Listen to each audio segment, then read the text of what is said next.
Seja bem-vindo a mais uma edição do Câmara Rio Debate. Eu sou Ingrid Bart e hoje nós vamos falar sobre o desperdício da água potável no Brasil. Para falar sobre este assunto, eu recebo 3 convidados no programa de hoje.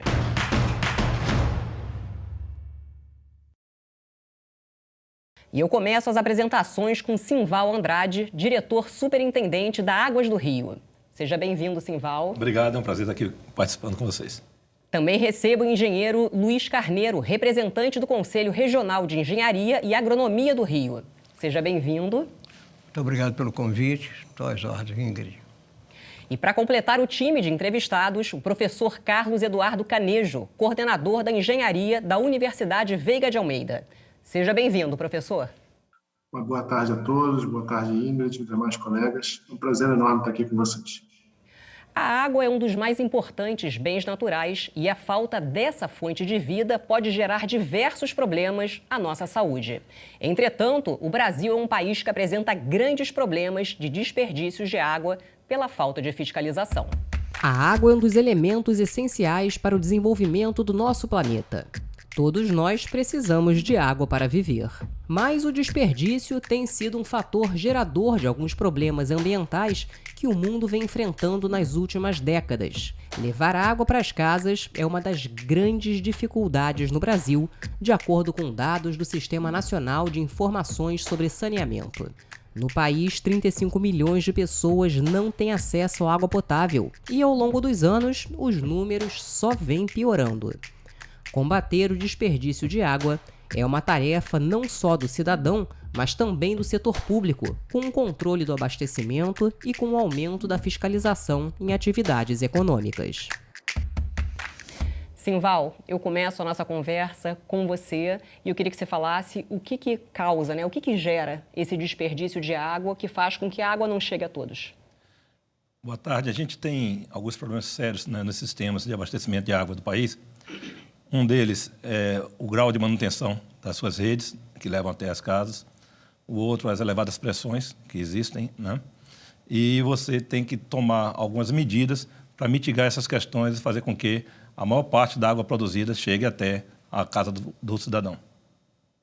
Agora, Luiz, como o CREA vê essa água toda, essa grande quantidade de água ser desperdiçada? Bom, o CREA... Não só o CREA, nós todos estamos acompanhando a água desperdiçada de várias naturezas. O Simval também pode confirmar aí. Perdemos água por desperdício, por má utilização inadequada. Quem tem água também consome água muito além do necessário, uma média muito acima, 50%, 60% a mais do que na Europa, por exemplo. E o desperdício também por desvio, por furto e inadimplência. Nós temos muita perda. As perdas são muito grandes, o trabalho é imenso e as perdas são muito grandes. Acredito que só uma campanha muito forte. Nós agora estamos acompanhando, aqui na área do Rio de Janeiro, por exemplo, a mudança do operador, do distribuidor, que é a Água do Rio, e tem outro também empresa igual e outros. Eu acredito que a eficiência, na minha opinião, da distribuição vai melhorar. Professor, agora de acordo com o Instituto Trata Brasil, o país perde 40% de toda a água captada nos sistemas de distribuição. Eu queria te perguntar qual a importância de estudos como esse. Bom, Ingrid, a importância é enorme, A gente começa com a falsa sensação da abundância da água. A gente tem essa sensação de que há uma fartura quase infinita desse recurso natural, o que é mentira. Porque o nosso planeta, apesar de ser 70% água, e, de certa maneira, essa água disponível no nosso planeta, ela aparecer para a gente como algo fácil de ser utilizado, não é tão simples assim. Porque boa parte da água disponível no planeta, ela está nos oceanos, sob a forma de água salgada. Uma outra parte, cerca de 2,5%, está nas águas congeladas. E aquilo que de fato sobra como recurso de água doce são cerca de 0,5% apenas dessa água disponibilizada no nosso planeta. E a gente tem alguns agravantes. Dessa água disponível, uma fração muito significativa, mais de 90%, está nos aquíferos, né? Aquilo que sobra de fato para captação, produção, tratamento e envio à sociedade é uma fração muito reduzida. E a gente esbarra num outro problema, a poluição, né? Então, a partir do momento que a gente percebe que a gente já tem um recurso que é relativamente limitado e a gente ainda por cima tem um desperdício da ordem de 40% do cenário nacional, é para a gente ficar atento e perceber que é necessário intervir não só nas ações correlatas à captação, coleta, tratamento dessa água, mas também na redução da poluição dos corpos hídricos, porque assim a gente vai poder, de alguma maneira, né, proteger não só o meio ambiente, reduzir custos, né, com a prestação desse serviço e, obviamente, também, né, levar aí a sociedade como um todo, ao cidadão, de maneira geral, um recurso mais adequado, né, para o consumo diário. Agora, Simval, a população tem consciência desse desperdício? Qual é a situação do Rio hoje? Hoje a situação do Rio é muito parecida com a situação do nível nacional. Nós temos essa base de perda colocada pelo Trata Brasil. A gente vem tomando uma série de medidas técnicas para tentar combater isso, como reduzir a pressão de trabalho, reduzir as variações de pressão dentro da rede, colocar válvulas que consigam dar um melhor controle em todo o sistema, setorizar melhor as redes. Mas esse aspecto da população ele é muito importante também. Então, nós temos um trabalho muito forte dentro da sociedade, principalmente junto às comunidades, porque esse contrato de concessão ele traz uma grande novidade, que ele acabou com a segmentação entre as comunidades do Morro do Rio de Janeiro e a população que vivia na cidade. O nosso contrato hoje ele abrange toda a população da cidade do Rio de Janeiro, de todo o estado, mas aqui na capital, né, de todo mundo. E a gente está fazendo um trabalho tanto nas comunidades como nas áreas formais de conscientização. Para isso a gente tem um trabalho muito específico, um programa chamado Afluentes, que é um programa que foca em identificar lideranças, pessoas capazes de propagar essa educação ambiental e esse uso consciente da água. Agora, Luiz, a gente pode apontar quais são os erros no caminho dessa água jogada fora? A água jogada fora, a perda por vazamento era muito grande, atinge, na minha opinião, vai a mais de 40% a perda total. Mas o vazamento, em torno de 25%, uma baixada tem uma incidência muito alta de vazamento, o que eu falei inicialmente, acredito que com as concessões implantadas, essa ação vai ser muito mais rápida porque gera menos perda, vai diminuir e vai gerar... A perda ocorre em si de prejuízo. Então, acredito que a eficiência na correção de vazamentos vai melhorar muito, é a minha opinião.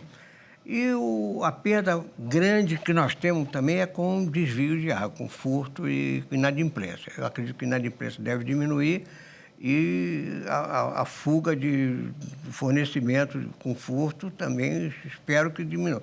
A perda atualmente é muito alta. Eu acredito que uma campanha forte de consciência da população, porque nós consumimos em torno de 150 litros por dia por pessoa. No verão até mais. E a média ideal é da ordem de 100, 90, na Europa 80, 90. E aqui o consumo, mesmo pago ou não pago, porque como disse o nosso professor, é finito, o nosso bem da água nós temos um percentual pequeno, mas temos que aproveitar esse percentual. Ele é necessário e suficiente. Mas se a gente perder e desperdiçar, cada vez pior, a situação é pior. Eu acho que nós temos que eliminar lavagem de roupa, de rua, que a gente vê muito desperdício de água se a população se conscientizasse de economizar. Também em casa, vazamento, apareceu uma torneira pingando. Temos que fazer uma campanha para diminuir a perda. Agora, professor, é muita água desperdiçada e muita gente sem água, né? Muitas pessoas nunca tiveram água tratada, não é isso?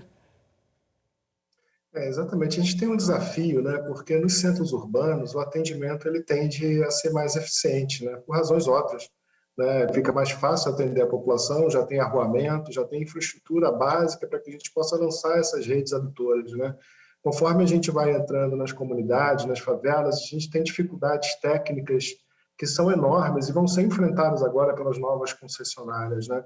Então, é um ponto, acho que de destaque, né, a gente colocar aqui que os centros urbanos tendem a ser, né, mais fáceis, sim, porque, obviamente, a gente tem mais contribuintes e o negócio se torna mais sustentável financeiramente, né? Afinal de contas, você tem mais pessoas para realizar mais cobranças e, consequentemente, sustentar o modelo de negócio que foi idealizado, né?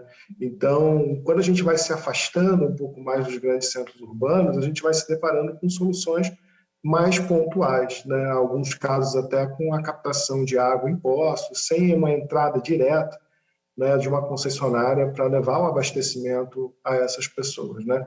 Os centros urbanos eles são um ponto, digamos assim, de destaque nesse processo, né, nessas novas concessões que estão acontecendo, porque eles trazem o equilíbrio econômico necessário para a melhoria do sistema, né? Um ponto importante, Ingrid, a colocar aqui é que muitas vezes a gente fica focado, né, nas perdas correlatas aí ao uso doméstico, né? E é necessário ter um certo cuidado, porque boa parte da água consumida no mundo não é direcionada para o abastecimento humano nas nossas residências. O maior vilão do consumo de água é a própria agricultura. Teve um relatório da FAO, publicado em 2018, com um levantamento extremamente preciso no mundo inteiro, demonstrando que cerca de 70% da água consumida no mundo ela é encaminhada para a agricultura. Cerca de 20% a 22% para a indústria, que aí tem métricas mais detalhadas de consumo, aproveitamento e reaproveitamento, e apenas cerca de 8% encaminhado para a população, né? Então, eu concordo que a gente deve buscar, sim, uma série de estratégias para reduzir, né, todo esse desperdício, uma série de campanhas para reduzir esse desperdício pela população, mas também é necessário ampliar um pouco o espectro, né, pensando em estratégias até mais sustentáveis para aproveitar melhor esse recurso, tanto na agricultura quanto na indústria, né? Eu acho que é importante a gente tocar nesse ponto, afinal de contas, o maior volume de consumo está nessas duas atividades. Simval, vocês fazem visitas, na realidade, em comunidades, principalmente para falar sobre o desperdício. Eu queria que você me falasse como que é esse trabalho e quais são as principais reclamações. A gente faz visitas constantes e não só para fazer a educação ambiental. Nós temos um programa muito interessante que a empresa traz, que chama Vem com a Gente, que é um programa que não só ele acompanha esse programa de educação ambiental, como ele sana com os problemas imediatamente. Então, é um verdadeiro mutirão de funcionários que já fazem a correção da ligação irregular, que já colocam a rede nova, já fazem a conexão com o domicílio, aproveitam para educar a questão do consumo também. E, mais importante, nós temos hoje cerca de 5 mil colaboradores na empresa, sendo que 3 mil vêm de comunidades. Então, as pessoas que trabalham nessas comunidades, fazendo esse trabalho de regularização do sistema de água e esgoto, são pessoas da própria comunidade.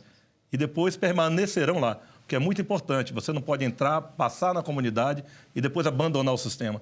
Essas pessoas continuarão lá, dando manutenção, dando um serviço de qualidade, dando atenção, e tudo isso leva a corrigir também um problema histórico, que é o problema da inadimplência, né? Porque existe um mito, né, no país de que as pessoas de mais baixa renda não querem pagar pelo serviço de água. Não, elas querem ter um serviço adequado, de qualidade, e querem pagar de acordo com sua capacidade de pagamento. Então, isso é um aspecto assim, inovador na nossa concessão, né? E tem um aspecto adicional, além da sustentabilidade mesmo, além da questão da água ser finita, esse contrato de concessão tem uma peculiaridade. Nós somos distribuidores de água. Então, nós compramos a água da SEDAI. A SEDAI continua sendo a produtora e a responsável pelo tratamento da água. Então, a partir do momento em que nós recebemos essa água, todo o prejuízo pelo desperdício, pelo vazamento é nosso, porque nós pagamos integralmente pelo que nós recebemos. Se a gente não consegue distribuir com eficácia, não consegue distribuir com competência, esse ônus vem todo para a concessionária. O que, além da questão da sustentabilidade é um incentivo maior ainda, né, para que você busque a eficiência, busque novas tecnologias para coibir o desperdício. Muito obrigada. O Câmara Rio Debate vai para um breve intervalo, mas a gente volta já já. Não saia daí.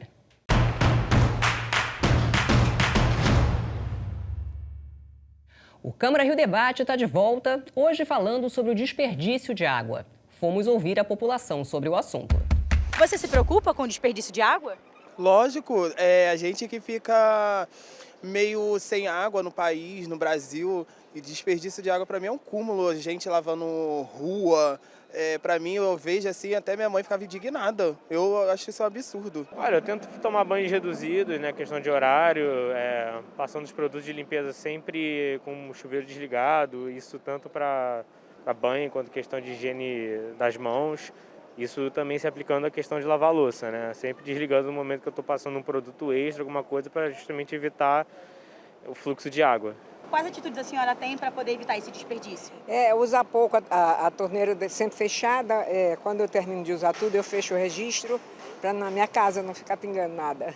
São pouquíssimas coisas, goteira, aquela coisa absurda, sabe? Goteira de bica. Eu prefiro gastar um dinheirinho para poder consertar a bica do que ficar lá, eu vou pagar mais caro na conta no final do mês, sabe? Então, coisas muito simples assim, né? A gente não acha que não, mas no final ajuda muito. Eu evito, né, ficar deixando a bica pingando, evito o chuveiro ficar ligado muito tempo, né? Quando estiver lavando cabelo, né, desligar. E é muito importante, a gente que é mãe, a gente que é vó, educar os nossos filhos, sabe? Vai escovar os dentes com a torneira fechada, chegar da rua, ensaboa a mão e depois só liga a torneira quando for enxaguar as mãos, sabe? Acumula o xixi, só não acumula o número 2. Pega teu tanque, eu moro em apartamento, enche d'água, a última lavagem a água sai limpa e ainda com amaciante. Pega o balde, não vai te matar, pelo menos você faz um exercício físico. Pega o balde lá da lavanderia, vai até o banheiro e enche. Sabe, o planeta agradece. Luiz, o que você achou sobre o que a população disse? Achei muito interessante, prática e justamente se todos praticarem essas medidas que os três, nos depoimentos dos três, ótimo, só pode continuar. É claro que está bom. Agora é importante todos fazerem, não varrer a calçada com jato d'água e outras medidas parecidas. Mas eu queria só, se me permitir, voltar. Primeiro, o Simval falou que distribui a água e não deixar de anotar aqui que a qualidade do tratamento da SEDAI é muito boa, é um serviço muito bom e a população pode ter confiança, na minha opinião, da água que é fornecida pela SEDAI e, lógico, distribuída pela Água do Rio. E aproveitar o gancho, o nosso querido professor Carlos abordou muito bem a questão da utilização da água, que na água urbana é pouco e a agricultura é que consome mais, certo? Tudo ótimo. Eu só quero dizer e alertar não, mas lembrar que a água, quando chega no mar, vale zero. Ela tem um valor muito grande enquanto está correndo. Aí chega o Rio Amazonas com aquela vazão toda, chegou no mar, valeu zero. Então, acho melhor usar a água em proveito nosso, do Brasil, que tem muita água, enquanto está valendo alguma coisa, que da hora que desaguar no mar não vale mais nada. Professor, a gente aproveitando o gancho aqui do Luiz, você concorda com ele? Então, eu acho que o tratamento da SEDAI ele merece uma certa atenção, né? A gente tem casos aí recentes, né, que apontaram crises com geosmina, né, dentre vários outros problemas, né, que levaram aí a população a uma preocupação. A gente precisa ter mais atenção, talvez uma atuação mais forte dos órgãos ambientais, fazendo uma fiscalização efetiva sobre a qualidade da prestação desse serviço, uma atuação mais efetiva das agências reguladoras também, para aferir a qualidade desse serviço que é prestado à população, porque situações como essa, onde a gente se depara com o município do Rio de Janeiro, com a sua grandeza e com a sua beleza, né, você receber na sua casa, né, uma contribuição de água, né, com baixa qualidade é algo, infelizmente, triste, né, o que a gente não esperava. Então, acho que é necessário, né, que tenha um esforço conjunto, sociedade, órgãos ambientais, agências reguladoras, Ministério Público, né, para que haja assim, uma garantia da qualidade da prestação desse serviço. Acho que esse é um ponto assim de destaque, né, muito importante. A gente precisa, sim, desenvolver melhores técnicas para reaproveitar a nossa água. Eu concordo que a gente pode utilizar, né, como a gente já faz em algumas estações de tratamento de esgoto, aquele efluente que foi tratado e, de certa forma, a um nível excelente, a ponto de que se possa reutilizar essa água tratada, né, na lavagem de vias públicas, né, na limpeza de feiras, umidificação de vias de maneira geral, já vai ser uma contribuição enorme, né? Trocar, às vezes, a varrição com água limpa por água de reuso, óbvio, desde que essa água atenda a todos os padrões, parâmetros de qualidade definidos pela legislação ambiental. Então, é necessário um esforço muito grande, né, para que a gente consiga ter maior segurança, primeiro, na prestação do serviço, na qualidade da prestação desse serviço e, obviamente, também no aproveitamento desse recurso, né? Afinal de contas, né, a gente se deparar com o Rio de Janeiro, dentre o estudo publicado pelo Instituto Trata Brasil, né, está entre as 10 cidades, né, que mais desperdiçam água, é algo que deve gerar bastante atenção para todos nós, com toda certeza. Sim, Val, em 10 anos a empresa, né, a Águas do Rio, ela pretende universalizar o abastecimento para todas as cidades beneficiadas pela concessão, né, para melhorar a qualidade dessa água. Como esse trabalho vai ser feito? Explica para a gente. Nós estamos tratando aqui de um dos pontos cruciais para o sucesso dessa estratégia. Nós precisamos ter realmente um combate à perda muito grande para que esse excesso de água que hoje é jogado fora, não é servido à população, possa ser direcionado justamente para as áreas que mais necessitam. Então, o primeiro ponto nesse trabalho é reorientar o consumo, tirando o que hoje é jogado fora, para poder utilizar e direcionar para aqueles que precisam. Um outro ponto também importante, que o professor também abordou, é a questão do uso da água na área industrial e da questão da água de reuso. Hoje, nós produzimos água de reuso nas nossas estações de tratamento de esgoto, fornecemos inclusive para a Conlurb, a empresa de limpeza urbana daqui da cidade do Rio de Janeiro. Ela lava as feiras, tudo hoje com água de reuso. E a água de reuso também para fins industriais, ela se demonstra como uma solução muito importante para que a gente reserve essa água que a gente tem para poder atender a população. Agora, Luiz, os investimentos em sistemas de água em 2020 foram de 6 bilhões de reais. Um investimento muito alto, né? A gente pode dizer. Para a gente estar enfrentando um problema tão grande assim? O problema do Brasil nós estamos muito atrasados, né, na questão de hídrica. Então, qualquer recurso que seja colocado vai servir para tirar o atraso. Por exemplo, na parte de esgoto, nós estamos falando de água potável, mas tem a correlação com o esgoto sanitário.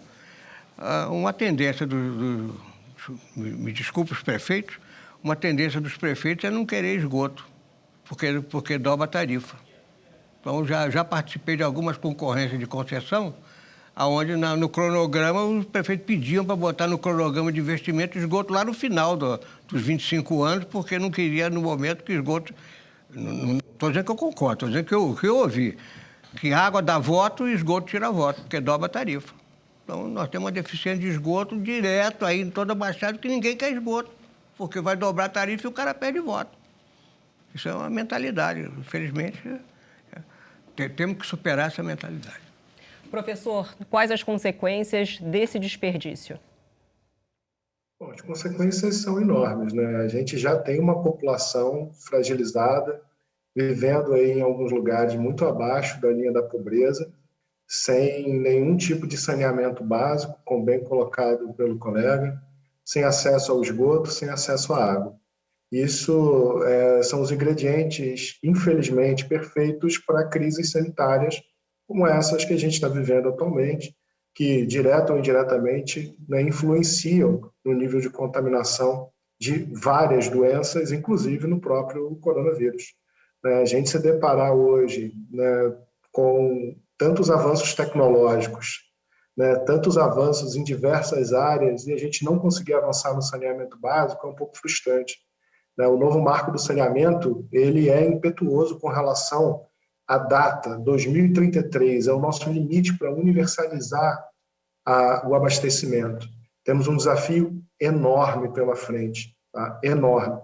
Enorme de atender a necessidade da população, enorme de viabilizar, né, esse negócio de maneira economicamente sustentável, enorme para fazer com que as concorrências, né, todas consigam, de fato, atender às necessidades da população. Né? Eu acredito muito que essa mudança de gestão que está ocorrendo, ela vai ser benéfica. Eu acredito muito que a entrada das concessionárias, que tem um viés mais empresarial, vão reduzir, sim, esses desperdícios. Afinal de contas, né, o equilíbrio financeiro da própria operação dela está vinculado à redução desse desperdício. E isso vai fazer com que a gente tenha um serviço, sim, né, de melhor qualidade sendo prestado. E, sim, né, garantindo que, de certa maneira, a população consiga ter mais acesso à água.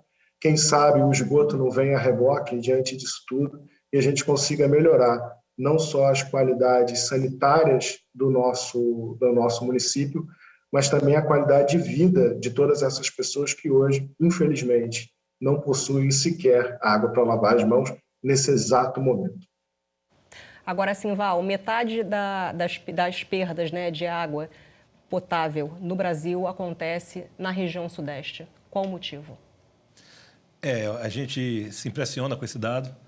A gente tem, na região sudeste, que teoricamente dispõe de maiores recursos, de melhor acesso à tecnologia, né, e dispõe dos grandes centros tecnológicos do país, a gente tem um nível de perda desse tamanho. A gente entende que a gente tem muito o que fazer em termos de educação ambiental, mas muito o que fazer também de emprego dessa tecnologia disponível em favorecimento ao sistema. Nós, por exemplo, estamos hoje adotando a pesquisa por geofone, né? São equipamentos que conseguem, durante a madrugada, ouvir, amplificar o som e ouvir o ruído dos vazamentos invisíveis, né? Que passam por debaixo de toda essa cidade. Nós temos um plano de setorização e de uso de redução de pressão, que isso também importa muito. Não só se trabalhar na rede com pressão muito alta, gera mais vazamento, mas também a grande oscilação. Entre o dia e a noite, a pressão da água varia brutalmente. Você sai de 10 metros de coluna d'água, por exemplo, para 60 durante a noite. E aí, de manhã, cai de novo. Essa oscilação vai gerando uma solicitação dentro da tubulação que vai fadigando a tubulação. E o que acontece? A gente que se deparou com um parque, né, de equipamentos já bastante castigado, né, bastante sofrido, e isso começa a aumentar o número de vazamentos em toda a cidade e você tem que ter um plano de manutenção. Eu acho que talvez isso seja um mantra que a gente precisa introduzir no país. Durante muito tempo, nós construímos muito e demos muito pouca manutenção. Então, hoje a gente acaba com um parque enorme de equipamentos, grandes estações de tratamento, grandes adutoras, grandes coletores de esgoto, mas que não passaram pela manutenção adequada. E isso faz com que você não consiga utilizar na plenitude aquilo que se investiu. E aí nós caímos nessa situação. Bem, infelizmente o nosso programa chegou ao fim, mas a gente ainda tem as considerações finais. Luiz Carneiro, começo com você. Eu gostaria, com esse gancho aí do que eu ouvi agora, a Águas do Rio está fazendo uma limpeza, começou a limpeza do interceptor oceânico, uma grande construção que recolhe o esgoto desde a Glória, passando pelo Flamengo, Botafogo, Copacabana, Ipanema, até lançar o esgoto no emissário de Ipanema, recolhendo todo o esgoto da área do Leblon também, e que desde a sua inauguração, entrada em operação, nunca foi limpo. E agora nós estamos acompanhando que a Águas do Rio vai começar a limpar, que é importante tirar o lodo e tudo, vai ser uma medida espetacular que vai melhorar muito o sistema de esgotamento sanitário. É um sistema espetacular que o Rio de Janeiro tem. Eu estou muito satisfeito com essa iniciativa da Água do Rio. Muito obrigada. Simval, sua mensagem, por favor. Agradecer essa oportunidade. Para a gente é muito importante ter esses fóruns para discutir os problemas da cidade, principalmente aqueles relacionados ao saneamento. É uma prática nossa, essa disponibilidade e essa transparência para discutir todas as questões. O professor acabou de levantar várias questões de sustentabilidade, o nosso colega aqui do CREA sobre a questão do esgoto, que eu acho que é um tema também extremamente desafiante, que em outra oportunidade a gente pode discutir. E a gente está sempre querendo essa discussão, fazendo essa discussão com a sociedade, e essa oportunidade aqui é muito gratificante. Muito obrigada. Professor, suas considerações finais, por favor. Na verdade, Ingrid, só agradecer o convite. Eu acho que debates como esse só auxiliam a gente a caminhar na direção de uma solução para uma demanda que é urgente e de todos nós, né? Conversar um pouco sobre os desafios do abastecimento de água aqui no Rio de Janeiro é, sem dúvida nenhuma, né, mais uma forma de a gente sensibilizar a população, sensibilizar essa casa, a Câmara Legislativa, da necessidade de desenvolvermos aí mais mecanismos legais, né, para proteção e preservação desse recurso, tá? E para a sociedade, né, que ela possa entender que esse é um recurso finito e que ela precisa de muita gestão, muito cuidado, precisa de muita atenção para que a gente não entre num cenário de crise e aí falte água, né? Eu acho que esse é o maior problema.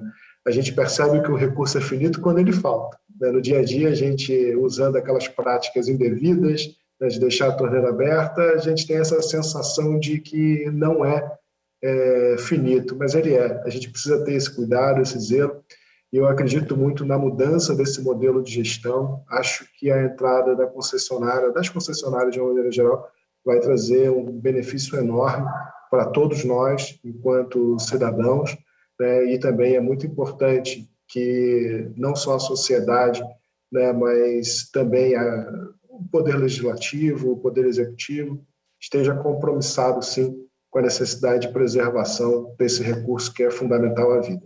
Tá? Mais uma vez, obrigado pelo convite, foi um prazer estar aqui, né, com todos vocês. Obrigada, Carlos, e foi um prazer conversar e debater sobre este assunto com vocês. Eu agradeço a presença de todos aqui no programa e obrigada pela audiência. Você também pode acompanhar o conteúdo deste programa e muitos outros no podcast da Câmara, na sua plataforma de áudio favorita. Veja também outras notícias nas nossas redes sociais, no Câmara.rio. O Câmara Rio Debate de hoje fica por aqui. Até a próxima. Tchau, tchau.